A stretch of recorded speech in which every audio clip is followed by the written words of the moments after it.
Hello my dear friends, कैसे हैं आप सभी। दोस्तों, अगर आपके एग्ज़ाम है मई 23 में या फिर नवंबर 23 में, तो जीएसटी की ये फ्री सीरीज़ मैं आपके लिए स्टार्ट कर रहा हूँ। इसमें टीटीएस के अंदर आपके लेक्चर्स जो है अपडेट किए जाएंगे यूट्यूब पे। टाइमिंग रहेगा 7 PM to 9 PM in evening TTS के अंदर। और दूसरी चीज़, अगर आपके पास लेटेस्ट वाला स्टडी का आईसीआई मॉड्यूल है, अगर वो मई 23 और नवंबर 23 वाला है जो अभी लेटेस्ट आया है, तो वेल एंड गुड है। अदरवाइज मैं जो नोट्स आपके साथ डिस्कस कर रहा हूँ उसको इस तरीके से, जैसे जीएसटी लेक्चर 1 क्लास नोट्स, जैसे ये लेक्चर 1 है, तो ये नोट्स मैं टेलीग्राम ग्रुप में शेयर कर दिया करूँगा और इसकी कोई फीस नहीं है। ठीक है, ये फ्री ऑफ कॉस्ट आपके लिए नोट्स टेलीग्राम ग्रुप में डेली बेसिस पे, मतलब जब भी लेक्चर अपडेट होगा वो नोट्स आपको वहाँ पे विथ इन अ आवर मिल जाया करेंगे। ठीक है, और इसका कंपाइलेशन वाली बुक अगर आपको नीड हो, जरूरी नहीं है, अगर इस नोट से आप पढ़ सकते हो बहुत अच्छी बात है, क्योंकि ये सीरीज़ उन्हीं स्टूडेंट्स के लिए है जो कि सेल्फ स्टडी कर रहे हैं। ठीक है, और जिनके पास अमाउंट नहीं है, जिनके पास इन्वेस्टमेंट करने के लिए स्टडी के पे पैसे नहीं हैं, उनके लिए सीरीज़ है। तो उनके लिए एक मोटिवेशन है ये सीरीज़, ताकि आप लोग दिल से पढ़ें। और मुझे नहीं पता कि आप कब एग्ज़ाम देंगे, बट मुझे ये पता है आप जब भी एग्ज़ाम देंगे आप डेफिनेटली अपने पेरेंट्स के लिए एग्ज़ाम पास करने वाले हैं। तो ये सीरीज़ उन सभी दोस्तों के लिए है जो स्ट्रगल कर रहे हैं सेल्फ स्टडी में, कहीं से एक छोटी सी हेल्प चाहते हैं जिसे अच्छे से पढ़ के वो पास हो जाए। एक क्वेश्चन और आपके दिमाग में आएगा, क्या सर ये सीरीज़ 100% आप कराएंगे? यस सर, ये क्या फुल ट्रैक है, फास्ट ट्रैक है, क्या ये एक्चुअली फुल ट्रैक ही है, मतलब फुल सिलेबस हम पढ़ेंगे, लेकिन थोड़ा सा एग्ज़ाम ओरिएंटेड होते हुए। जैसे किसी टॉपिक पे आईसीआई बहुत कम क्वेश्चन पूछ रहे हैं, या फिर हमें पता है कि उस पर क्या क्वेश्चन आएगा, तो एग्जैक्टली उस क्वेश्चन के साथ हम पढ़ने वाले हैं। और आईसीआई के जितने मॉड्यूल के जितने क्वेश्चंस हैं, अभी कल मैं चैप्टर 1 में काउंट कर रहा था स्टडी मेट में, अराउंड 15 टू 17 क्वेश्चंस हैं ऑलरेडी मैंने इस नोट्स में कवर्ड अप कर लिए। जैसे आज भी एक क्वेश्चन मैं कवर्ड अप करूंगा कि डायरेक्ट टैक्स और इनडायरेक्ट टैक्स में डिफरेंस क्या है, ये आपके स्टडी मेट का क्वेश्चन है। तो ये विथ टाइप, मतलब ये फुल नोट जैसा आप अभी इस वीडियो में देख रहे हैं, सेम आपको टेलीग्राम ग्रुप में अवेलेबल हो जाएगा। टेलीग्राम ग्रुप का लिंक इस वीडियो के डिस्क्रिप्शन बॉक्स में होगा, आप जाके ज्वाइन कर लेना, या फिर कमेंट बॉक्स में मैं पिन कर दूंगा, आप जाके एक बार चेकआउट कर लेना। बस एक ही रिक्वेस्ट है आप लोगों से, एक ही रिक्वेस्ट है, वीडियो को दिल से लाइक करें, क्योंकि हर लेक्चर के पीछे अराउंड 2 to 3 आवर्स का टाइम मुझे इन्वेस्ट करना पड़ता है।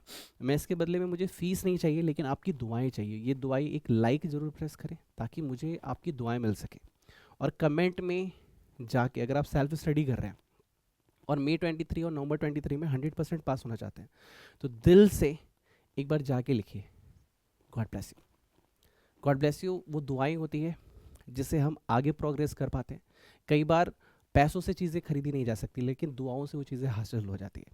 तो दिल से, आपके दिल में जो भी आ रहा हो जरूर लिखिएगा। ठीक है, तो लेक्चर्स टीटीएस में आपको मिल जाएंगे और आपके नोट्स आपको टेलीग्राम ग्रुप में मिल जाएंगे। और भी कोई दिक्कत हो तो नोट्स में आपको एक नंबर मेंशन मिलेगा, 9354719404, व्हाट्सएप पे आप इससे मुझसे कांटेक्ट कर सकते हैं। मैं पूरे दिन तो अवेलेबल नहीं रहता, लेकिन 24 आवर्स से 48 आवर्स के बीच में कोशिश करूँगा आपको कोई डाउट हो तो मेंशन कर दूँ।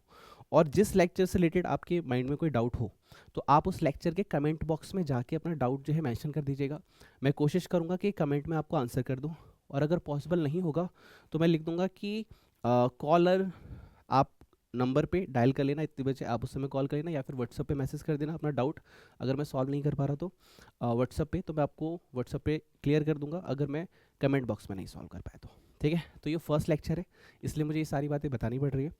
आई होप अगेन ये सारी बात रिपीट ना करनी पड़े। एक लास्ट क्वेश्चन आपके दिमाग में आएगा कि सर ये जो आप नोट्स दिखा रहे हो, ऐसे आप लेक्चर 1 का दिखाओगे, लेक्चर 2 का दिखाओगे, ऐसे पता नहीं 70 to 80 लेक्चर्स पता नहीं कितने आप देने वाले हो, तो हम सबका पीडीएफ प्रिंट आउट लेते रहेंगे क्या? ये आपकी चॉइस है। सर क्या हम इसे सॉफ्ट कॉपी में पढ़ लें? ये भी आपकी चॉइस है। सर इसकी बुक जो हार्ड कॉपी है वही हमें दे दो। हाँ, अगर वो आपका क्वेश्चन है तो आप मुझे व्हाट्सअप पे कांटेक्ट कर लेना 9354719404 पे। ठीक है, बाकी लेक्चर सब हम स्टार्ट कर रहे हैं। अब एकदम शांत दिमाग से अच्छे बच्चों की तरह आपको सुनना है। ठीक है, चलिए मैं पेज ऐड कर लेता हूँ और 1 बाय 1 करके हम सारी चीज़ें जो है अब डिस्कस करेंगे। ठीक है, ओके, अब लेक्चर स्टार्ट कर रहे हैं। ओके, सबसे पहले तो आपके सब्जेक्ट का नाम क्या है? देखो, सब्जेक्ट जो आपका है जो सब्जेक्ट नंबर 4। सब्जेक्ट कौन सा है सर? 4th नंबर का आपका सब्जेक्ट है जिसका नाम है टैक्सेशन। ठीक है सर। ये कितने मार्क्स का एग्जाम में आता है सर? 100 मार्क्स का। ओके, जिसमें फिलहाल मई 23 के लिए 60 मार्क्स का आपका डीटी है और 40 मार्क्स का आपके लिए जीएसटी है। ऑनवर्ड जो डिस्कशन हो रही है हो सकता है ये 50-50 हो जाए, लेकिन 60-40 है। अगर कोई चेंजेस आया तो मैं यूट्यूब पे इसको कम्युनिकेट कर दूंगा, ठीक है। फिलहाल 60-40 है। अब एक छोटा सा डिस्कशन और है हमारे पास कि सर इसे पूछा कैसे जाता है। तो देखो 60-40 में आपके लिए 30% एमसीक्यू है। तो अगर 60 मार्क्स का आप 30% करते हैं तो 18 मार्क्स का एमसीक्यू डीटी में आता है, डायरेक्ट टैक्स में। और अगर हम जीएसटी की बात करें, ठीक है सर, जीएसटी की बात करें तो अगर यहाँ पे आपका 12 मार्क का एमसीक्यू जीएसटी के अंदर आता है। एक कंफ्यूजन रहती है कि सर क्या 30 मार्क्स का एमसीक्यू है तो 30 मार्क्स का क्या जीएसटी में एमसीक्यू आएगा? नहीं, ऐसा नहीं होता। और जो एमसीक्यू है ना, बहुत ही इस तरीके से मान के चलिए कॉन्सेप्चुअल बेस्ड होते हैं। जब आप रीडिंग कर रहे हैं प्रॉपर तो उसी के दौरान वो क्लियर होते चले जाएंगे। और मैं आपको खुद बोलता जाऊंगा कि इस जगह एमसीक्यू आ सकता है, इस जगह एमसीक्यू आ सकते हैं, इस लाइन को मार्क कर लीजिए, यहाँ एमसीक्यू आ सकता है। आपको उसको मार्क करते हुए चलना होगा नोट्स पे, और लिटरली आपको बहुत हेल्प मिलेगी इससे, ठीक है। अब दूसरी चीज़ हमें क्या समझना है कि सर ये जो सब्जेक्ट है जीएसटी वो क्या है और कैसे है। जीएसटी हमारा टॉपिक क्या है? जीएसटी। जितने भी दोस्त सेल्फ स्टडी कर रहे हैं ध्यान से सुनेगा, एकदम सिंपल होके पढ़ेंगे, जरूरी नहीं है और मुझे चाहिए भी नहीं कि आपने कभी पहले जीएसटी पढ़ा हो। आपके अंदर एक विलिंगनेस होनी चाहिए। और मुझे सिर्फ एक प्रॉमिस करो कि 10 लेक्चर तक आप नर्वस नहीं होंगे, क्योंकि 10 लेक्चर तक ना मुझे आपको वर्ड इंट्रोड्यूस करने पड़ेंगे बहुत सारे। क्योंकि आपको जो स्ट्रक्चर है जीएसटी का वो तब जाके क्रिएट होगा जब आप 5 to 10 लेक्चर सुन लेंगे। उसके बाद क्या होगा कि आपके ब्रेन में चीज़ें स्टोर होने लग जाएंगी, और जब चीज़ें स्टोर होने लग जाएंगी तो आपको लगेगा अच्छा इसका मतलब ये होता है, इसका मतलब ये होता है। और हम एक कोशिश करेंगे कि हम इस लेक्चर में जो पढ़ रहे हैं नेक्स्ट लेक्चर में उसको रिवाइज करते हुए पढ़ें, ठीक है, या फिर रिकॉल लेते हुए पढ़े कि हमने लास्ट लेक्चर में क्या पढ़ा था, ताकि हमारा रिवीजन जो है चैप्टर के एंड तक कंप्लीट हो जाए। अब यहाँ पे जीएसटी जो है अगर हम बात करें है क्या, देखो G4 यहाँ पे है गुड्स, ठीक है। गुड्स में क्या क्या आ सकता है सर? आपकी टीवी, आपके फ्रिज, सर आपका मोबाइल जो आप यूज़ कर रहे हैं अभी लेक्चर देखते समय, सर लैपटॉप आप जो यूज़ कर रहे हैं, ये आपके गुड्स की सीरीज में आता है सर। उसके बाद एक टर्म और है, वो है एस फॉर सर्विस। सर्विस का आपको एक अच्छा एग्जांपल दिखाता हूँ। आपके पास कार या बाइक होगी, राइट। आप जब उसकी सर्विस के लिए जाते हैं ना, मान लीजिए आपकी हेडलाइट खराब हो गई या फिर आपका कोई पार्ट खराब हो गया, जब भी वो आप उससे कोई भी पार्ट रिपेयर कराते हैं तो उस पर वो जीएसटी ऐड करते हैं, सर्विस। एक बार क्या हुआ, अभी लास्ट 2 मंथ के अंदर मेरे घर पे एक सोनी का टीवी था, ठीक है। उसमें कोई बोर्ड था जिसकी वजह से पिक्चर्स नहीं आ रही थी। अब उसने वो पार्ट लाके रिपेयर किया। पार्ट कितने का सर? मान लीजिए पार्ट था आपका 5000 का, लेट सपोज 10% उसने इस पर जीएसटी लिया 500, बिल कितने का बना? 5500। सर्विसेज, ये जीएसटी किसकी बात में बात कर रहे हैं? एक है गुड्स। गुड्स में क्या क्या आ गया? आप कॉमन सेंस से सोचेंगे, ठीक है। मैं नहीं चाहता कि आपको बहुत कुछ आता हो, लेकिन मैं इतना चाहता हूँ कि कॉमन सेंस आपका काम कर रहा हो, और अगर कॉमन सेंस काम कर रहे हैं ना, हमारा काम हो जाएगा। उसके बाद स्टडी मेट के जितने भी क्वेश्चन हैं हम 1 by 1 सारे डिस्कस करेंगे, और जैसे जैसे हम इसे डिस्कस करेंगे हम उसे समझते हुए जाएंगे, और जितना ज़्यादा हम समझेंगे, जितना ज़्यादा रिवीजन करेंगे, उतनी ज़्यादा परफेक्शन हमारी आती चली जाएगी।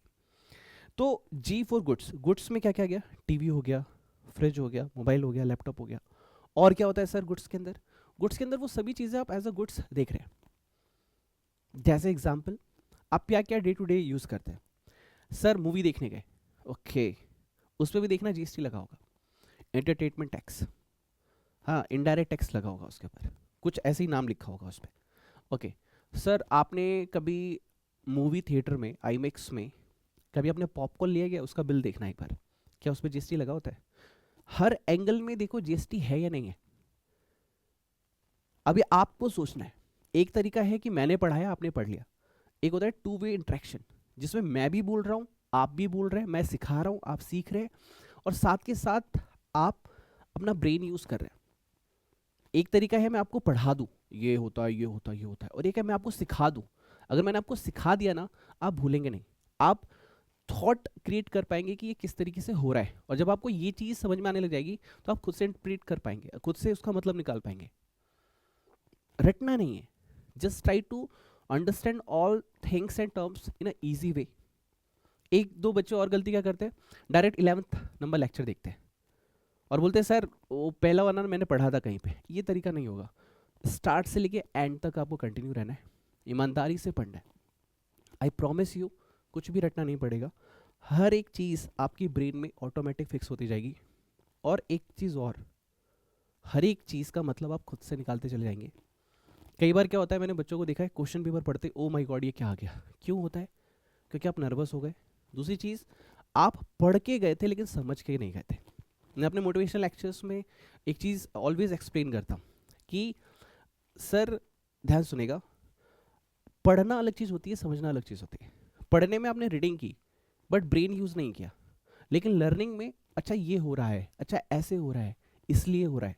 तो लर्निंग क्रिएटिविटी के साथ होनी चाहिए ताकि आप सोच पाए, समझ पाए, और जितने ज़्यादा सेंसेस आपके यूज़ होंगे पर्टिकुलर थिंग्स में, उतना ज़्यादा इजी टू रिकॉल होगी सारी चीज़ें। मैं सिर्फ यहाँ पे किताब नहीं पढ़ाऊँगा, मैं चाहूँगा कि आपके अंदर का जो इंटेलेक्चुअल लेवल है उसको हाई कर पाओ, ताकि लाइफ में कभी भी आपको कोई भी सब्जेक्ट पढ़ने में दिक्कत ना हो। ठीक है, तो सबसे पहले हमने बात की गुड्स की। गुड्स में क्या हो गया, टीवी हो गया, फ्रिज हो गया, मोबाइल हो गया, लैपटॉप हो गया, आपके पॉपकॉर्न है, जाके इस बार बिल हो ज़रूर देखना। अच्छा, आपका कनेक्शन कौन सा है जो आप नेट यूज़ करते हैं, जियो का बिल है क्या, कौन सा बिल है, एयरटेल है, जियो है, कौन सा है। अगर मेरे पास तो ऐसा होता है पोस्टपेड, ठीक है, उसमें जीएसटी ऐड होता है। उन्होंने बोला 999 का बिल, लेकिन फिर भी वो उसमें जीएसटी ऐड करके 1086 समथिंग बिल लेते हैं। बताते कुछ, बोलते सर जीएसटी भी तो लगेगा, लेते हैं सर। आपको सोचना है कहाँ कहाँ जीएसटी लग रहा है। आपने एक मूवी देखी होगी सुपर 30 ऋतिक रोशन सर की, उसमें यही कॉन्सेप्ट सिखाया जाता है कि आपको चीज़ें पढ़नी नहीं है, आपको सोचनी है। और जब आप सोचेंगे ना तो आपको लगेगा अरे हाँ यार ये तो मुझे आता था, और जब आपको लगेगा ना हाँ यार मुझे आता था, तो रटने की जरूरत नहीं होगी, फिर आपका इमोशन एंड माइंड कनेक्ट होगा, और जब इमोशन और माइंड कनेक्ट होगा ना, ईजी हो जाएगा आपके लिए पढ़ना। ठीक है, तो सबसे पहले गुड्स। गुड्स की डेफिनेशन में क्या आ गया, सर हम भी गुड्स की डेफिनेशन सीखेंगे, यस। एक वक्त आएगा जब आप गुड्स की डेफिनेशन सीखेंगे चैप्टर नंबर 2 में, वहाँ पे गुड्स एंड सर्विस की प्रॉपर डेफिनेशन है बाय जीएसटी, वहाँ पे हम सीखेंगे। लेकिन यहाँ पे हम कोशिश कर रहे हैं समझने की खुद से बाय अ कॉमन पर्सन क्या क्या हो सकता है। ठीक है, सर जो कैमरा में रिकॉर्ड कर रहा हूँ ये गुड्स है क्या, ये कैपिटल गुड्स है, गुड्स है कैपिटल गुड्स है। सर हमने अकाउंट पढ़ा है, कैपिटल एसेट और स्टॉक, ओके, क्या वो गुड्स है कि नहीं है। ये चीज़ें सोचनी है, ओके। उसके बाद है सर्विस। सर्विस में एक टीचर आपको पढ़ा रहा है, क्या ये सर्विस है, ऑब्वियसली। एक डॉक्टर आपको सर्विस दे रहा है, क्या ये सर्विस है, हाँ। एक लॉयर आपको सर्विस दे रहा है, क्या वो सर्विस है, हाँ। आप प्लम्बर की सर्विस ले रहे हैं, आप कारपेंटर की सर्विस ले रहे हैं। ये तब होगा जब आप किसी बड़ी ऑर्गेनाइजेशन से सर्विस ले रहे हैं। अगर आप किसी छोटी ऑर्गेनाइजेशन से सर्विस ले रहे हैं तो ये प्रिंसिपल वहाँ अप्लाई नहीं होता। ध्यान सुनेगा, ये तब अप्लाई होता है जब बड़ी ऑर्गेनाइजेशन से ले रहे हैं। फिर एक वर्ड आता है रजिस्टर्ड पर्सन। अगर वो रजिस्टर्ड एंटिटी है तभी आप पे टैक्स का इनवॉइस जनरेट होगा, जीएसटी वो लगा के देंगे। वरना एक पान वाला अगर आप पान खाएंगे तो वो जीएसटी कभी लगा के नहीं देगा, क्योंकि वो रजिस्टर्ड एंटिटी है ही नहीं। फिर आप एक टर्म सीखेंगे जीएसटी के अंदर, रजिस्टर्ड पर्सन। रजिस्टर्ड एंटिटी, ये कौन है रजिस्टर्ड पर्सन, वो पर्सन जिसका टर्नओवर एक्सीड कर गया है और उसको जीएसटी रजिस्ट्रेशन लेना पड़ रहा है, या तो वॉलेंट्री या तो लिमिट क्रॉस हो गई इस वजह से, तो वो पर्सन आपका इनवॉइस काटेगा और वो जीएसटी लगाएगा। आप शैम्पू लेने गए, क्या वो जीएसटी लगाएगा, सर शैम्पू की कीमत में ऑलरेडी जीएसटी लगा होगा, वो लगाएगा नहीं, वो ऑलरेडी लगा हुआ था। तो कुछ जगह वो खुद से लगाते हैं अगर वो अपनी पर्सनल सर्विस दे रहे हैं, या फिर कोई प्रोडक्ट है जो ऑलरेडी कंपनी से बना हुआ आ रहा है तो उस पर ऑलरेडी जीएसटी लगा होता है। ये छोटी छोटी चीज़ें आपको सोचनी है तो जीएसटी पढ़ने में इंटरेस्ट आएगा। ओके सर ये जी वर्ड हो गया, एस हो गया, क्या इसमें हम और सीखेंगे, yes. Chapter number 2 of GST, उसमें हम अच्छे से सीखेंगे गुड्स एंड सर्विस का meaning. I think 1 lecture proper goods and service के मीनिंग के ऊपर ही जाने वाला है। ठीक है, ये फर्स्ट लेक्चर इंट्रोडक्शन लेक्चर है, तो मैं थोड़ा सा कोशिश कर रहा हूँ कि आपके इस सब्जेक्ट से दोस्ती करा पाऊँ, और इससे मोहब्बत आपको करनी है थोड़ा सा और टाइम स्पेंड करके। Now next word tax. Next word क्या है? टैक्स।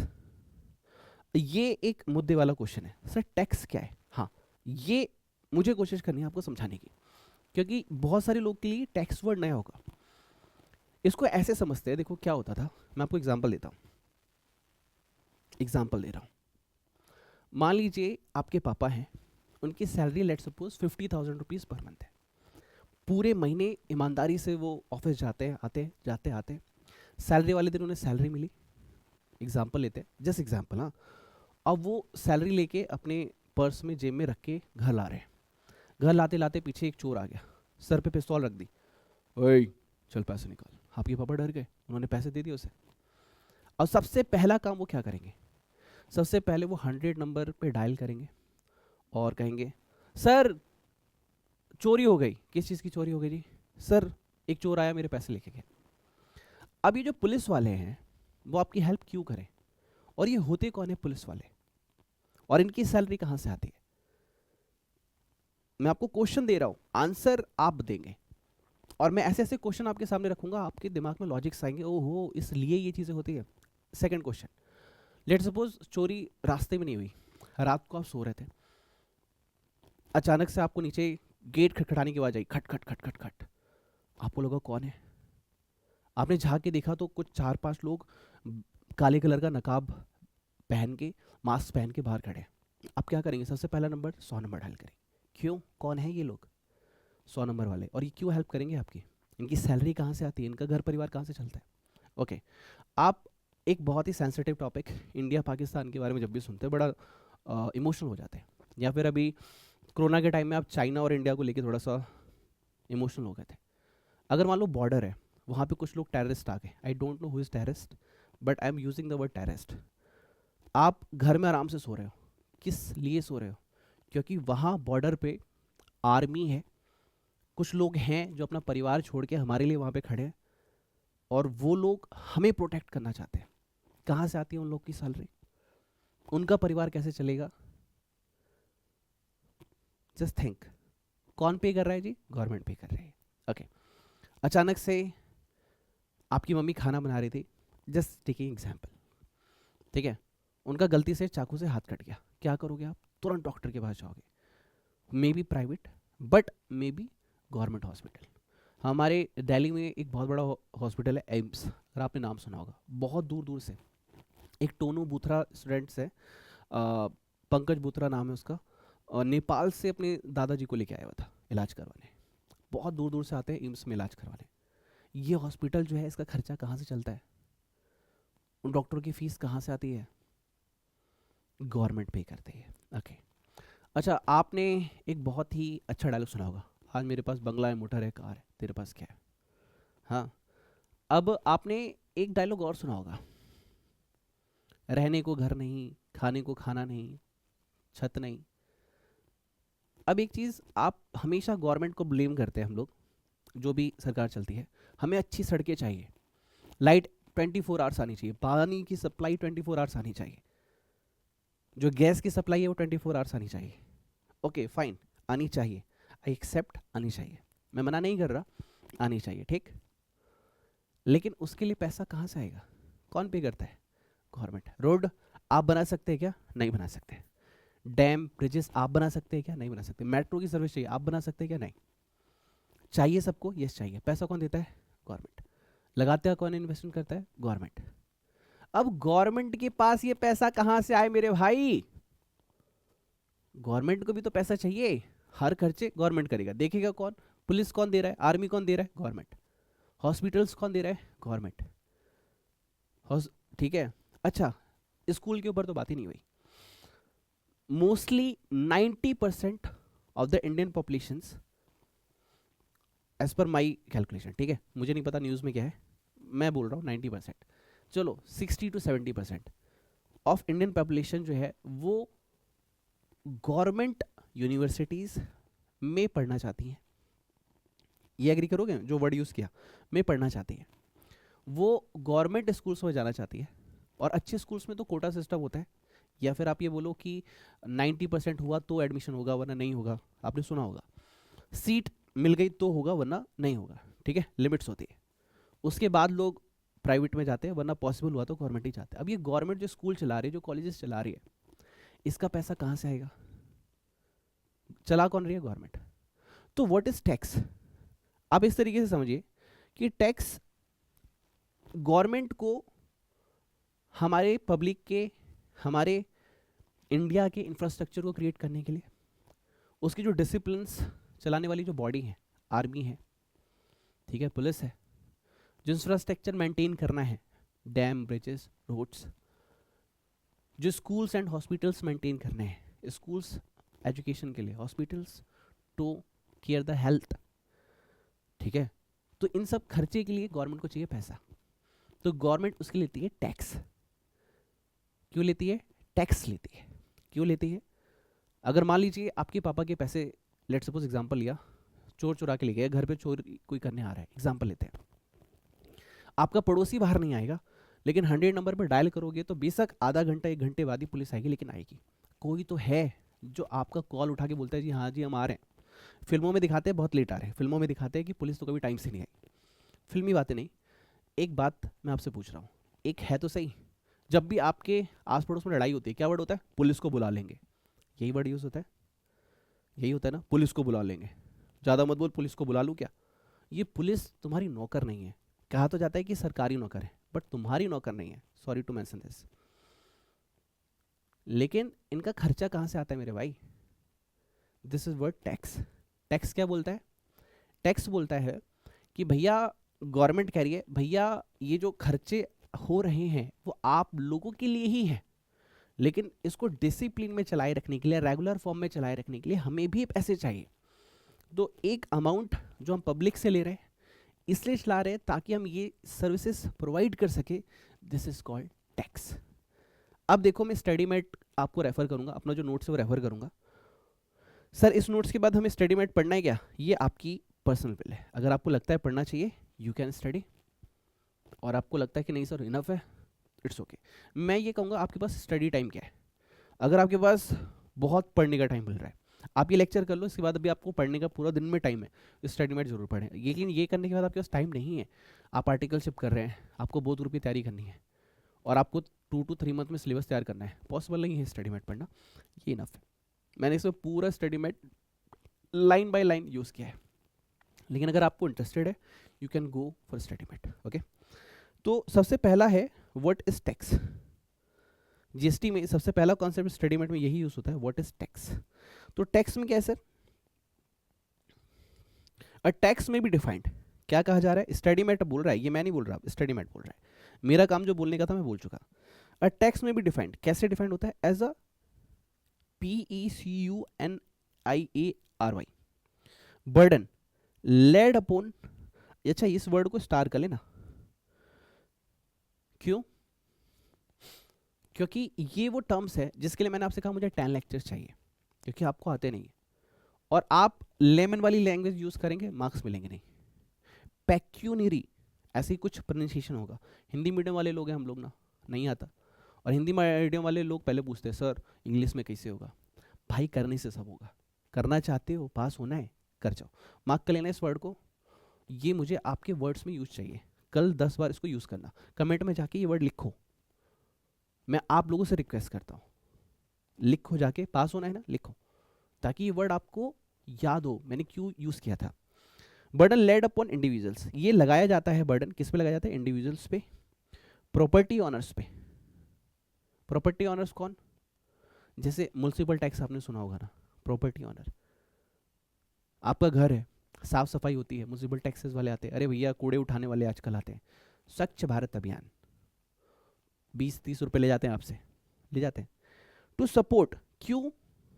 अब सुनना, to support the government, government को सपोर्ट करने के लिए।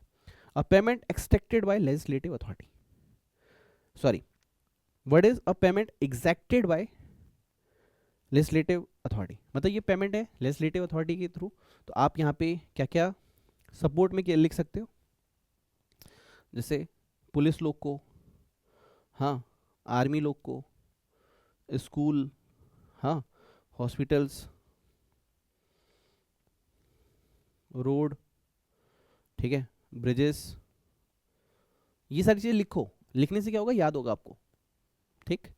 उसके बाद tax is not a voluntary payment, ये वर्ड एक एमसीक्यू में पूछ सकते हैं।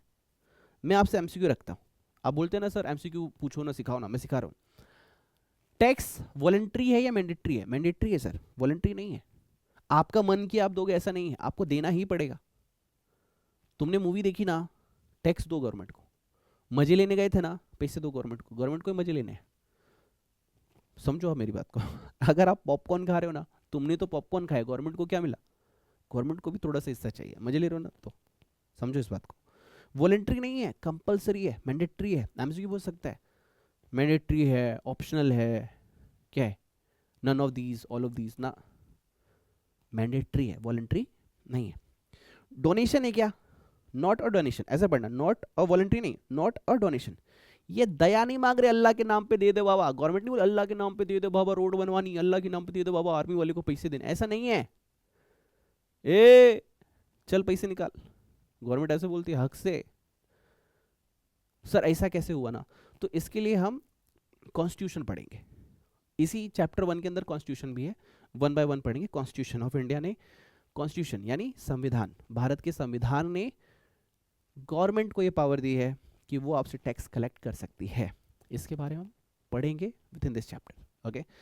But an enforce constitution, enforced word क्या है सर? इन्फोर्स्ड।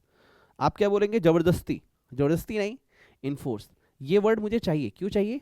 क्योंकि इससे आपको मार्क्स आते हैं, ठीक है। इन्फोर्स कंट्रीब्यूशन, इन्फोर्स कंट्रीब्यूशन देना ही देना पड़ेगा, ऑप्शन नहीं है। Exacted person to legislative authority. In simple words, चलो सिंपल वर्ड्स भी पढ़ लेते हैं। टैक्स इज नथिंग, कुछ भी नहीं है, बट क्या है? Money that people have to pay to the government. ये वो पैसा है जो हमें गवर्नमेंट को देना पड़ता है। Which is use to provide public service. क्यों देना पड़ता है? क्योंकि गवर्नमेंट को पब्लिक सर्विस देनी पड़ती है। तो यहाँ पे क्या हो गया? Police, army, school, hospital, road, bridges, ठीक है, रोड, ब्रिजेस, डैम, ठीक है, ये सारा वर्ड मैंने लिख दिया, आपको ये पता होना चाहिए। अब क्या टेंशन है क्या? What is tax? मेरे को नहीं लगता भूलोगे। देखो दो तरीके से टैक्स पढ़ना होता है, एक इनकम टैक्स के एंगल से, एक जीएसटी के एंगल से। दोनों में टैक्स का मतलब सेम ही है और यही सीखना है आपको, ठीक है। डीटी में भी ये लैंग्वेज यूज जाएगी, ओके। नाउ अब हम जीएसटी का थोड़ा सा बैकग्राउंड देख रहे हैं, टैक्स का, व्हाट इज टैक्स का बैकग्राउंड। अब ये जो है, क्या ये पढ़ने लायक है? ये जस्ट फॉर रीडिंग है, जस्ट फॉर रीडिंग। एग्जाम का इससे लेना देना नहीं है, बट हम पढ़ेंगे क्योंकि हमें 100% सिलेबस कवर अप करना है, क्योंकि कहीं से जो भी क्वेश्चन आ जाए we are ready, okay. In any welfare state, क्या वर्ड है? Any welfare state, it is prime responsibility of the government. Government की प्राइम मतलब प्रमुख भूमिका है, प्रमुख रिस्पॉन्सिबिलिटी, दायित्व है, हाँ, to fulfil the increase development needs, कि भैया आप पूरी कर पाए। क्या आपकी रिस्पॉन्सिबिलिटी है? आपकी रिस्पॉन्सिबिलिटी है टू फुलफिल, क्या फुलफिल करना है? द इंक्रीजिंग डेवलपमेंट नीड्स, की जो जरूरतें बढ़ रही हैं, okay, of the country, country की जरूरत पड़ रही है। क्या जरूरत पड़ रही है? सर हमें आर्मी हर जगह चाहिए, सर हमें पुलिस की सर्विसेज हर जगह चाहिए, सर हमें हॉस्पिटल्स मैक्सिमम चाहिए, हमें स्कूल्स मैक्सिमम चाहिए, हमें इंफ्रास्ट्रक्चर मैक्सिमम चाहिए, okay. And it's people by way of public expenditure, तो उसके लिए उसको पैसा खर्च करना पड़ेगा। India being a developing country, एक डेवलपिंग कंट्री है, आई थिंक इस पे एमसीक्यू नहीं पूछेगा कि इंडिया इज डेवलप्ड कंट्री और डेवलपिंग कंपनी इकोनॉमी, ये पता होना चाहिए, हाँ। Has been striving to fulfil the obligation of a welfare state, okay, with its limited resources. देखो भैया हमारे पास रिसोर्सेज क्या है? लिमिटेड है। The primary source of revenue being of levy of taxes, हाँ, ये पॉइंट आप मार्क कर सकते हो, यहाँ पे एमसीक्यू रख सकते हो। क्या एमसीक्यू बन सकता है? क्या टैक्स जो है वो प्राइमरी सोर्स है, सेकेंडरी है, क्या है? तो you have to mark this words in your mind कि ये प्राइमरी सोर्स ऑफ रेवेन्यू है। मैं आपको ऐसे ही एमसीक्यू मार्क करते हुए चलूंगा ना, आपको टेंशन ही नहीं होगा एमसीक्यू क्या पढ़ना है। इतना एमसीक्यू मार्क कर दूंगा ना कि आपको कहीं से भी एमसीक्यू आ जाए, you are ready to answer, ठीक है। आपका जो टैक्स है वो प्राइमरी सोर्स है, यानी गवर्नमेंट के पास पैसा कलेक्ट करने का और कोई तरीका नहीं होता, और भी होता है, बता रहा हूं। फाइन, फाइन भी होता है क्या? हाँ, अभी एक ना मेरे भैया हैं, हाँ, ये वीडियो आई होप वो ना देखे, उनको ना एक चालान कटा अभी। चालान का नाम था डेंजरस ड्राइविंग। मुझे पता है आप लोग हंसोगे लेकिन लिटरली चालान का नाम था डेंजरस ड्राइविंग, 1000 रुपीज का फाइन था। This is not a tax but that is a fine. तो प्राइमरी सोर्स टैक्स है, बाकी और भी तरीके होते हैं गवर्नमेंट के पास पैसे लेने के, पेनल्टीज, फाइन, पेनल्टीज, ठीक है, होते हैं। लेकिन प्राइमरी यानी सबसे पहला जो गवर्नमेंट के पास सोर्स है वो क्या है? टैक्सेस। ओके, तो the collection of tax is to augment as much revenue as possible. वो क्या चाहते हैं? As much revenue as possible, कि जितना टैक्स आए उतना अच्छा है। बट इसके लिए एक चीज समझना, मान लो मेरे पास एक भी रुपए नहीं है, क्या मैं एक भी खर्चा करूंगा? नहीं। मेरे पास सैलरी नहीं है, क्या मैं खर्चा करूंगा? नहीं। लेट्स सपोज मेरी इस साल की सेल हुई 1 करोड़ रुपीज, एग्जाम्पल, तो क्या अब मैं खर्चा करूंगा? यस। तो उसके लिए जरूरी है कि हर एक सिटीजन की रेवेन्यू ज्यादा से ज्यादा हो। अगर सिटीजन की रेवेन्यू ज्यादा से ज्यादा है तो ऑब्वियसली उसके खर्चे भी ज्यादा से ज्यादा होंगे और गवर्नमेंट के पास टैक्स भी ज्यादा से ज्यादा जाएगा। To the government to provide public service, और जितना ज्यादा उनके पास पैसा आएगा वो उतनी ज्यादा पब्लिक सर्विस प्रोवाइड करेंगे। ओवर द ईयर्स, यानी कई वर्षों तक, ओवर द ईयर्स मतलब कई वर्षों तक, it has been used as an instrument of physical policy. ये फिजिकल पॉलिसी का एक इंस्ट्रूमेंट रहा है। तो ये आप एमसीक्यू तौर पे मार्क कर सकते हैं। एक छोटा सा वर्ड है, जो पहली बार टैक्स पढ़ रहे हैं उन्हें नहीं पता होगा, जिन्होंने पढ़ रखा है उन्हें पता होगा। ओवर द ईयर्स, कई वर्षों से, over the years line use नहीं करनी, आपको ये मार्क करना है वर्ड कि जो टैक्स है वो क्या है? An instrument of physical policy to stimulate economy growth, कि हम जो इकोनॉमी की ग्रोथ है उसको चला पाए अच्छे से। These taxes collected to fulfil, क्यों कलेक्ट किया जा रहा है? Fulfil the socio economic objectives of the government. Okay fine, that's fine. Okay, तो हमने पढ़ लिया कि टैक्स क्या है। Okay, now the next question, study mate ने 2 से 3 पेज का एक पैराग्राफ दे रखा है डायरेक्ट टैक्स और इनडायरेक्ट टैक्स के ऊपर। लिटरली उसमें इतने पॉइंट्स निकलते भी नहीं, लेकिन ये कितने मार्क का क्वेश्चन आएगा? ये क्वेश्चन आएगा 2 to 3 मार्क्स। अब इसमें क्वेश्चन क्या क्या बन सकते हैं? Sir what is indirect tax? आपके पास ये सारे पॉइंट है, यू कैन डिफाइन इट। दूसरा क्वेश्चन बनता है डायरेक्ट टैक्स और इनडायरेक्ट टैक्स में डिफरेंस बताओ, वो ये हो गया। तीसरा क्वेश्चन बनता ही नहीं मेरे भाई, एमसीक्यू बन सकता है पॉइंट्स के ऊपर, इसी पॉइंट्स के ऊपर I will discuss it, but इससे ज़्यादा इस पे क्वेश्चन बनता ही नहीं। तो जितना बनता है वो हमने ले लिया। एक सेकेंड, ओके फाइन। तो सबसे पहले डायरेक्ट टैक्स के एग्जांपल क्या क्या है हमारे सिलेबस में? क्या क्या है सर? Income tax. एक और एग्जांपल है वेल्थ टैक्स। क्या जानना जरूरी है? नहीं। इसको थोड़ा सा ये समझाओ, जो जितना पूंजीपति होगा, जिसके पास जितनी ज्यादा वेल्थ होगी, मान लो उसके पास 10 करोड़ की जमीन है, 5 करोड़ की गाड़ियां हैं, सोने जवाहरात प्रॉपर्टी वगैरह खूब सारा है, तो गवर्नमेंट उससे भी थोड़ा सा और पैसा लेती है। This is wealth tax. लेकिन इनकम टैक्स क्या? कि आपकी रेवेन्यू ऑफ इनकम, आपकी जो इनकम है, सैलरी है या फिर हाउस प्रॉपर्टी है या फिर कैपिटल गेन है या बिजनेस इनकम है, मान लो वो 2.5 लाख से 5 लाख से ज़्यादा है, 10 लाख है, 20 लाख है, 50 लाख है, तो उसके ऊपर जो टैक्स लेते हैं this is income tax. Okay, अगर आपने इनकम टैक्स बिल्कुल नहीं पढ़ा है, डोंट वरी, थोड़ा थोड़ा हिंट में दूंगा। और अगर आपने पढ़ रखा है गुड, नहीं पढ़ रखा कोई बात नहीं, हाँ जितना जानना है मैं उतना जरूर बताऊंगा। ठीक है, हमें हमारे सिलेबस में क्या पढ़ना है? इनडायरेक्ट टैक्स में हमारे लिए जीएसटी। एक्साइज कब लगता है? एक होती है एक्साइज ड्यूटी, एक्साइज होती है मैन्युफैक्चरिंग पे। जैसे कोई भी चीज़ जब मैन्युफैक्चरिंग हो रही है तो मैन्युफैक्चरिंग के ऊपर जो टैक्स लगता है, सर बुक मैन्युफैक्चरिंग होना, जीएसटी लगेगा। इतना ज़्यादा डीप में मत जाओ, हाँ, ये छोड़ो। एक्साइज क्या होता है? मैन्युफैक्चरिंग के ऊपर। ओके, सर्विस टैक्स अभी भी कुछ जगह पे है, वैसे अभी हटा के सब जीएसटी में आ गया, लेकिन कुछ जगह पे है। सेल्स टैक्स अभी भी कुछ जगह पे है, मैक्सिमम हटा दिया गया है। सारी चीज़ें क्लब होके हो गई हैं जीएसटी। सारी चीज़ें पहले क्या होती थी? अलग अलग होती थी, अब क्लब होके जीएसटी हो गई। टाइम दो, मैंने आपसे कहा मुझे 10 लेक्चर्स तक का टाइम दो, ये सारे doubt time to time clear होंगे, एकदम से क्लियर नहीं होंगे। ओके, अब इन चीज़ों को पढ़ने से पहले, डायरेक्ट टैक्स और इनडायरेक्ट टैक्स में ये चीज़ें डिस्कस करने से पहले, I want to add one more page, थोड़ी सी डिस्कशन करते हैं। राइट, चलिए देखो मैं आपको एक सिंपल सा तरीका बताता हूँ। मान लीजिए किसी पर्सन की इनकम है 4 लाख, ये क्या है सर, उसकी सैलरी है। 4 लाख रुपए की इनकम है, ये उसकी सैलरी है। अब इस पे जो टैक्स देना है वो है आपका डायरेक्ट टैक्स। एग्जाम्पल नंबर 1, 2, किसी का बिजनेस है, ठीक है। अब बिजनेस है किसी का, उसकी इनकम है लेट्स सपोज 10 लाख रुपीस, इस पे जो टैक्स देना है दिस इज डायरेक्ट टैक्स।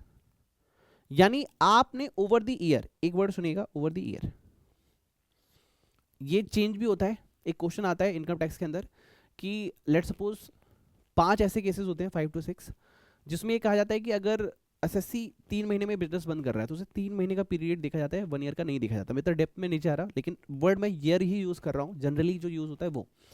पूरे साल में आपने जो कमाया, ध्यान सुनेगा, पूरे साल में आपने जो कमाया उसके ऊपर जब आप टैक्स देते हैं this is direct tax. Simply जो कमाता है वही भरता है। क्या सुना आपने, जो कमाता है वही भरता है डायरेक्ट टैक्स। इनडायरेक्ट टैक्स को इनडायरेक्ट क्यों कहा गया, इसके पीछे एक लॉजिक आपको सीखना होगा छोटा सा, ठीक है। वो लॉजिक अगर क्लियर हो गया तो आपको इनडायरेक्ट टैक्स को इनडायरेक्ट टैक्स बोलने में टेंशन नहीं होगी। एग्जाम्पल लेते हैं भोला का, और हम चले जाते हैं ईयर। ईयर का नाम है बाबा आलम जमाना। बाबा आलम जमाना, ये बाबा आलम जमाना जो है कॉन्सेप्ट, अगर ये आपको समझ में आया, मेरे को वीडियो में चाहिए सर मजा आ गया, आपको लिखना है सर बाबा आलम जमाना समझ में आ गया। एक्चुअली जब आप ये लिखते हैं ना, जब आप टाइप करते हैं, जब आप लाइक करते हैं, आपकी मेमोरी से वो चीज़ें कनेक्ट होती है। अच्छा ये चीज़ समझ में आई थी, कमेंट बॉक्स में लिखना बाबा आलम जमाना। मैं देखना चाहता हूँ कितने आप लोग शर्माते हैं, अरे यार क्या लिखना है यार, लिखो, मैं देखूंगा कितने ज़्यादा लोग फोकस्ड हैं, ठीक है।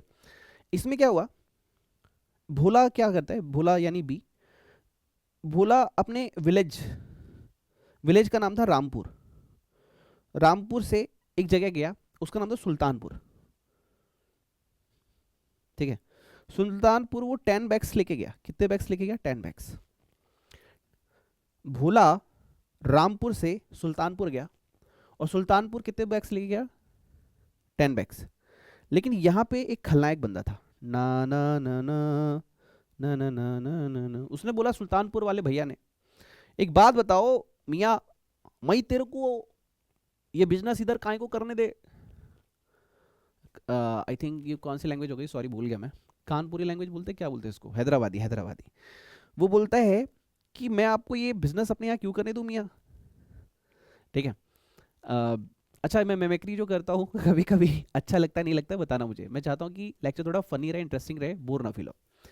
तो सुल्तानपुर वाला जो मुद्दा है, वो बोलता है मैं क्यों करने दूं, ये मेरा स्टेट है, क्योंकि तुम यहाँ पे आओगे तो मुझे तुम्हारे लिए मेहनत करनी पड़ेगी। उसने पूछा कैसी मेहनत, अगर तुम्हारा सामान चोरी होता है तो मेरे पास आओगे, हाँ आओगे। तुम यहाँ पे आओगे, तुम्हें इस इन्वायरमेंट का यूज़ करना पड़ेगा। तुम्हें यहाँ पे अच्छा इन्वायरमेंट चाहिए कि गंदा, अच्छा चाहिए, तो अच्छे के लिए मेरे को खर्चा करना पड़ता मियाँ।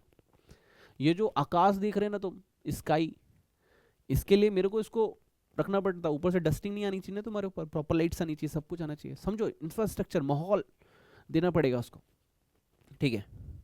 और दूसरी चीज़, ये पूरा मेरा इलाका, अगर कोई चोरी हुई, कोई दिक्कत हुई, मेरे पास आओगे, हाँ आओगे, तो मैं तुम्हें क्यों मदद करूं। उसने कहा ठीक है ठीक है ठीक है, ऐसा करो, ध्यान सुनना, एक बैग तुम ले लो। इसने 1 बैग इसको क्या कर दिया, गिफ्ट कर दिया। अब इसके पास कितने बैग बचे, इसके पास बचे 9 बैग्स। ध्यान समझिएगा, इसके पास कितने बचे, 9 बैग्स। अब ये 9 बैग्स जो है इसने सेल कर दिए, लेट सपोज 200 के, तो इसको प्रॉफिट कितना हो गया, 1800 सेल, ठीक है। सेल कितने की हो गई, 1800 टोटल। अब मैं आपसे पूछ रहा हूँ इसकी कॉस्ट कितनी है। लेट सपोज इसका जो पर बैग था, पर बैग लेट सपोज उसका था 100 रुपीज़ का, तो वो 10 बैग्स लेके आया था, या फिर पहले मैं आपसे ऐसे पूछता हूँ कि 9 बैग्स थे, मल्टीप्लाई में 100 यानी 900, ओके। प्लस मेरी बात को ध्यान सुनिएगा, एक बैग जो गिफ्ट वाला था, ये ही क्वेश्चन है इनडायरेक्ट टैक्स क्यों बोला जाता है। ये जो एक बैग उसने दिया, ये कॉस्ट का पार्ट है कि नहीं है? सर कॉस्ट का पार्ट तो होगा। ये चीज अगर आपको समझ में आ गई तो समझ जाएगा इनडायरेक्ट टैक्स क्यों बोलते हैं। क्या इसने कस्टमर को बेचा? नहीं। क्या इसके बदले में इसको पैसा आया? नहीं। लेकिन ये कॉस्ट का पार्ट तो रहेगा। क्यों रहेगा? क्योंकि वो खरीद के लाया था, उसे गिफ्ट नहीं मिला था। अगर उसको गिफ्ट मिलता तो ये कॉस्ट का पार्ट नहीं होता, बट वो लागत लगा के आया है। ओके ठीक है, यानी 100 रुपीज गिफ्ट वाला आइटम भी इसमें जोड़ देते हैं। टोटल कितना हो गया? 1000। ठीक है, कितना हो गया? 1000। ओके, अब 1000 जो है इसमें मान के चलो उसका 800 का प्रॉफिट जोड़ लेते हैं, या फिर ऐसे जोड़ लो, उसमें प्रॉफिट इसने जोड़ा 300 प्लस वहां के भी और खर्चे थे, जैसे उस बैग को सजाने के खर्चा, डेकोरेशन का खर्चा, पैकेजिंग का खर्चा, 500 और जोड़ लेते हैं, तो ये हो गया टोटल 1800। अब मेरा क्वेश्चन है, ये जो 1800 है ये डिवाइड बाय 10 होगा? ये जो 1800 है ये डिवाइड बाय 10 होना चाहिए, या ये 1800 डिवाइड बाय 9 होना चाहिए? अगर आप कहते हैं डिवाइड बाय 9 होना चाहिए तो आप गलत कह रहे हैं। ये लागत कहां से शुरू हुई? 10 से या 9 से? सोचो, मैं आपसे आंसर मांग रहा हूं, कमेंट बॉक्स में जाके लिखो, 10 सेकंड का टाइम है। ये 1800 का खर्चा 10 से डिवाइड होगा या 9 से डिवाइड होगा? ये AS2 inventory, valuation of inventory में भी आप सीखते हैं, अकाउंट के अंदर, कॉस्टिंग के अंदर, मेटल कॉस्टिंग के अंदर भी आप ये सीखते हैं। बोलो बोलो। एग्जैक्टली आपका आंसर होना चाहिए कि सर ये 1800 डिवाइड होगा 9 से। क्वेश्चन है वाई नॉट 10? यही जवाब है इनडायरेक्ट टैक्स क्यों बोला जाता है, क्योंकि एक जो है हमने गिफ्ट कर दिया। मतलब ये हुआ कि एक की जो कॉस्ट थी 100 रुपीज की, जो कॉस्ट थी एक्स्ट्रा कॉस्ट, ये गिफ्ट वाली कॉस्ट, ये हमने डिवाइड की उन 9 लोगों पे जिन्होंने हमसे प्रोडक्ट खरीदा। इसका मतलब तो यही होगा, हुआ कि नहीं हुआ? एग्जैक्टली यही मुझे आपको सिखाना है कि इनडायरेक्ट टैक्स क्यों बोला जाता है, कि इसमें जो बर्डन होता है, इसमें जो बर्डन ऑफ टैक्स होता है, ये जो एक गिफ्ट हमने किया वो कहीं ना कहीं इनडायरेक्ट टैक्स था, उस सिटी में काम करने का, उस सुल्तानपुर में काम करने का, उस मिर्जापुर में काम करने का। ये जो 100 रुपीज ऐसा गिफ्ट दिया, एक तरीके से वसूली थी जो उस गवर्नमेंट ने मुझसे ली। मैं उसे पैसे नहीं दे पाया तो उन्होंने बैग ले लिया। पुराने जमाने में ऐसा होता था, ठीक है। ये आज में जीएसटी है, लेकिन पहले ऐसे ही चलता था। इसको अपडेट कर करके आज जीएसटी बोला जा रहा है, लेकिन पहले भी ये प्रोसेस चलती थी। तो वो टैक्स, यानी 100 रुपए का टैक्स जो मैंने एज अ गिफ्ट गवर्नमेंट को दिया, वो मैंने 9 लोगों से वसूला जिन्होंने मेरे से प्रोडक्ट खरीदा। यानी जो बर्डन ऑफ टैक्स था 100 रुपीज का, वो मैंने बियर नहीं किया, वो मैंने दूसरों पे शिफ्ट कर दिया। That's why it is called indirect tax. और मैं अपने लिए तालियां बजाऊंगा। अगर आपको समझ में आया तो कमेंट बॉक्स में जाके लिखिए thank you. This is the meaning of indirect tax. अगर आपको पहली बार आया है तो, अगर आप पहले ही सीख चुके हैं तो सॉरी, मैं बस ये चाहता था आप लोग को समझ में आए, ठीक। अब इसमें एक चीज मुझे और सिखानी है आपको इनडायरेक्ट टैक्स की कहानी के ऊपर। आपने ट्रेडिंग अकाउंट बनाया होगा, ठीक। ट्रेडिंग अकाउंट में जैसे आपने लिखा होगा ओपनिंग स्टॉक, ठीक है, फिर आपने लिखा होगा परचेज, फिर आपने लिखा होगा सेल्स, यहाँ होगा क्लोजिंग स्टॉक, फिर आया होगा आपका जीपी। लेट सपोज सेल था आपका 30 लाख का, okay. Now its profit and loss account, यहाँ आएगा आपका जीपी, यहाँ आएंगे आपके एक्सपेंसेस, यहाँ पे आएगा नेट प्रॉफिट। नेट प्रॉफिट आया 10 लाख। अब एक चीज समझिएगा जो मुझे आपको सिखानी है, 10 लाख, 10 लाख पे आप देते हैं इनकम टैक्स। ये क्वेश्चन मेरे दिमाग में आया था 2012 में, ये मैंने 2012 में सीखा था, जो अब मैं आपको 2023 के लिए पढ़ा रहा हूं, ठीक है। यहां पे भी हमने टैक्स दिया गवर्नमेंट को, और जो जीएसटी होता है वो जाता है सेल के ऊपर। It may be goods, it may be services. ठीक है। जनरली ये हो जाता है मंथली बेसिस पे, बाकी क्वार्टरली वगैरह की भी स्कीम है वो हम सीखेंगे लेटर ऑन जीएसटी, बट आप मंथली, और ये जाता है ईयरली बेसिस पे। अब समझिएगा कि एक क्वेश्चन है, क्या हम दो टाइप के टैक्स जो हैं, ध्यान सुनेगा, क्या हम दो टाइप के टैक्स गवर्नमेंट को पे कर रहे हैं, यानी एक ही इंसान 30 लाख रुपए जो हैं उसी में से 10 लाख ड्राइव हुआ, तो अगर मैं 10 लाख पे टैक्स दे रहा हूं तो मैं 30 लाख पे क्यों दे रहा हूं, और अगर मैं 30 लाख पे टैक्स दे रहा हूं तो मैं 10 लाख पे क्यों नहीं दे रहा हूं? अगर ऐसा क्वेश्चन आपके दिमाग में भी आया है कभी पहले तो बहुत अच्छी बात है, नहीं आया तो मैं रीजन आपको बता रहा हूं। एक्चुअली सेल्स टैक्स क्या है, मान लो ये सेल 30 लाख की ना होती, ओनली 30 रुपीज की होती, तो भी आपको जीएसटी पे करना पड़ता, पहला रीजन। बट उस केस में अगर मान लो आपका नेट प्रॉफिट सिर्फ 5 रुपए होता तो आपको इनकम टैक्स पे नहीं करना होता। पहली चीज तो आप ये समझो, इनकम टैक्स एक स्लैब रेट होता है, 2.5 लाख रुपए, 3 लाख रुपए, 5 लाख रुपए, 10 लाख रुपए, एग्जाम्पल दे रहा हूं। तो वो स्लैब रेट जब क्रॉस होगा आपका, अगर आप उतनी इनकम कमा रहे हैं, वर्ड क्या है, उतनी इनकम कमा रहे हैं, उतनी इनकम कमा रहे हैं तो आपको इनकम टैक्स देना है। अगर आपका नेट प्रॉफिट यहां आता है सिर्फ 10,000 रुपए तो आपको इनकम टैक्स नहीं देना पड़ता, पहली चीज तो ये। लेकिन अगर सेल है 10 रुपए, 20 रुपए, 50 रुपए, जितनी भी सेल है आपको उस पर टैक्स देना ही पड़ेगा, अगर वो टैक्सेबल गुड्स और सर्विस है तो। यानी इनडायरेक्ट टैक्स में क्या है, आप जैसे जैसे कमा रहे हैं वैसे वैसे गवर्नमेंट को पे कर रहे हैं। अगर ऐसा इंसान जिसने सिर्फ 10 रुपए की पूरे साल में सेल की है, पूरे मंथ में, वो भी उतना ही जीएसटी पे करेगा, और किसी ने 1 करोड़ की सेल की है वो भी उतना ही जीएसटी पे करेगा। लेकिन इनकम टैक्स का नेचर ऐसा नहीं है। इनकम टैक्स कहता है हम गरीब लोगों को परेशान नहीं करते, वो लोग जो थोड़ा सा पैसा कमा रहे हैं, जितना ज़्यादा पैसा आप कमाएंगे उतना ज़्यादा गवर्नमेंट आपसे इनकम टैक्स लेती है। हाईएस्ट स्लैब रेट 30% है, और भी सरचार्ज, सेस, ठीक है, वो सब लगते हैं, वो अलग मुद्दा है। लेकिन ध्यान सुनेगा, वो अलग मुद्दा है, लेकिन वो उसके ऊपर है जो ज़्यादा पैसा कमा रहा है, जो कम कमा रहा है उसको ये टेंशन नहीं है। तो क्या ये दो टाइप के टैक्स देने पड़ते हैं? आंसर है हाँ। इसके पीछे की रीजन वाई, इसमें क्या हुआ, आपने एक एग्जांपल लेते हैं रतन टाटा साहब। रतन टाटा साहब और हम लोगों में क्या फर्क है, उनके पास बहुत पैसा है, हम लोग के पास थोड़ा थोड़ा खाने भर। तो गवर्नमेंट ने देखा Ratan Tata sir is very respectful person of our India, तो प्लीज ये एग्जाम्पल है, इसको दूसरा मीनिंग मत देना प्लीज। रतन टाटा साहब जैसे लोग, एग्जाम्पल ले रहा हूं, बहुत सारे ऐसे लोग हैं जिनके पास बहुत सारा पैसा तिजोरी में रखा हुआ है, और वो चाहे तो गवर्नमेंट की मदद कर सकते हैं इंफ्रास्ट्रक्चर और बाकी चीज़ों को डेवलप करने में, लेकिन वो करेंगे नहीं। और एक इंसान जो पूरे साल के 1 लाख रुपए कमा रहा है वो भी नहीं करेगा, लेकिन और 1 करोड़ कमाने वाला है वो भी नहीं करेगा। लेकिन हाँ, जीएसटी दोनों ने भरा है अगर वो गुड्स और सर्विस जो है प्रोवाइड कर रहे हैं, ठीक। तो गवर्नमेंट का ये सोचना है कि भाई 1 लाख रुपए वाला वैसे ही कम कमा रहा है, उससे क्या पैसा लेना, लेकिन 1 करोड़ वाला जो कमा रहा है उससे थोड़ा सा पैसा ले सकते हैं। अगर वो 10-20 हज़ार रुपये गवर्नमेंट को और दे देगा तो उसका क्या बिगड़ जाएगा, गवर्नमेंट का थोड़ा सा फायदा हो जाएगा। तो गवर्नमेंट क्या कहती है कि यार इन लोगों से थोड़ा सा पैसा लेते हैं। तो इनकम टैक्स क्या होता है, जितनी ज़्यादा इनकम उतना ज़्यादा टैक्स, और जितनी कम इनकम नो टैक्स। अगर स्लेब रेट से कम है तो नो टैक्स। समझो आप इस चीज़ को।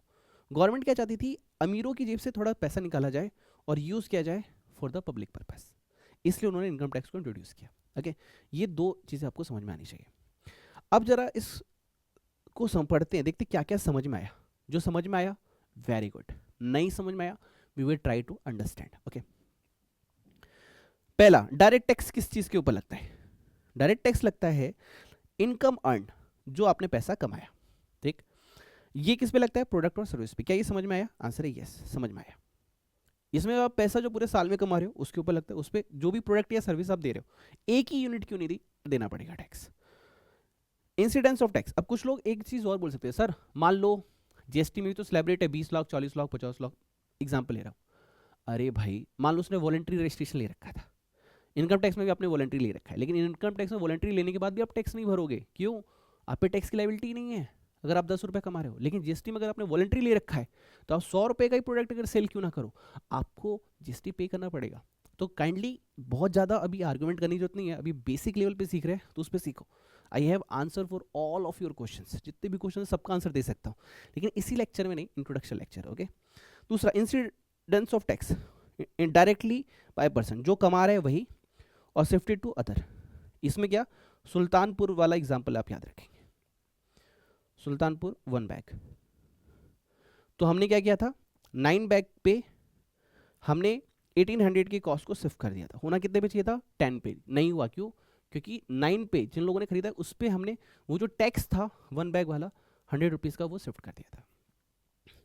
नेचर, ये प्रोग्रेसिव, मतलब हाई रेट, जितना ज़्यादा आपका इनकम होगा उतना ज़्यादा आपको टैक्स पे करना पड़ेगा, लेकिन इसमें रेग्रेसिव नेचर है।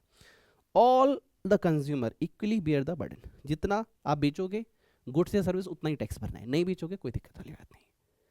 When it is paid, कब दिया जाता है, paid after the income reaches in the hands of tax payer, जब टैक्स पेयर लास्ट साल के एंड में देखेगा कि भाई कितना बचा उस पर टैक्स देना है। इसमें क्या है, paid before goods and service reaches to the tax payer. Example ले रहा हूँ, मान लो आप पार्ले जी का बिस्कुट लेने गए, एग्जाम्पल ले रहा हूँ, पार्ले जी का बिस्कुट आपको क्या लग रहा है, आप जब खा रहे हो तो क्या गवर्नमेंट के पास टैक्स क्या नहीं, समझो मेरी बात, दुकानदार ने उस पर ऑलरेडी टैक्स दे दिया है, अब तो वो सिर्फ आपको 10 रुपये का दे रहा है, 10 रुपये में ऑलरेडी जितना भी टैक्स होगा वो शामिल है। अगर आप अल्टीमेट कंज्यूमर हो तो इस एंगल से वो बता रहे हैं, ठीक है। अगर मैंने किसी को खरीदा फिर मैंने किसी को बेचा फिर, वो अलग केस है।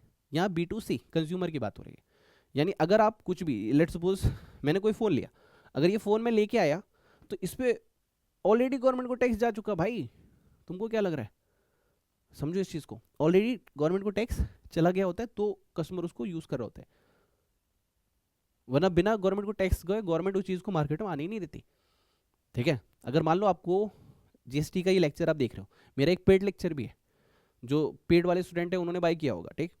अब उन लोगों से टैक्स उन्होंने दे दिया, मुझे फीस दे दी, उसके बाद लेक्चर एक्सेस कर पा रहे ना, अगर नहीं दिया होता तो नहीं। मान लो यही बुक फुल कंपाइल होगी, कुछ बच्चे होंगे जो आर्टिकलशिप कर रहे होंगे, बहुत बिजी होंगे, नोट्स का टाइम नहीं है, उन्होंने कहा सर फुल बुक दे दो, हम क्या कब तक नोट निकालेंगे, प्रिंट आउट करेंगे। अब मैं मान लो मैंने आपसे 1000 रुपीज़ GST की बुक के चार्ज किए, एग्जाम्पल, तो उसमें जो भी टैक्स जाना है वो ऑलरेडी मैं पे करूंगा गवर्नमेंट को, तो जाके आपको मिलेगी, आपको मिलने के बाद गवर्नमेंट को टैक्स पे नहीं होगा, ये है उसका पॉइंट।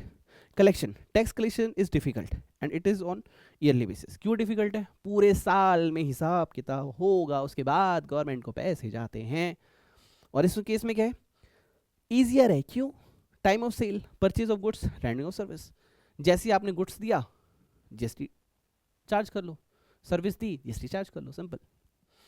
और एग्जांपल्स वगैरह ये, तो आपका होमवर्क क्या है, ये 2 जो नोट्स हैं आपको डिस्कस करने हैं, रीड आउट करने, 1 आवर्स का लेक्चर है। TTS में आपको कोशिश करूँगा लेक्चर्स मिलते हैं।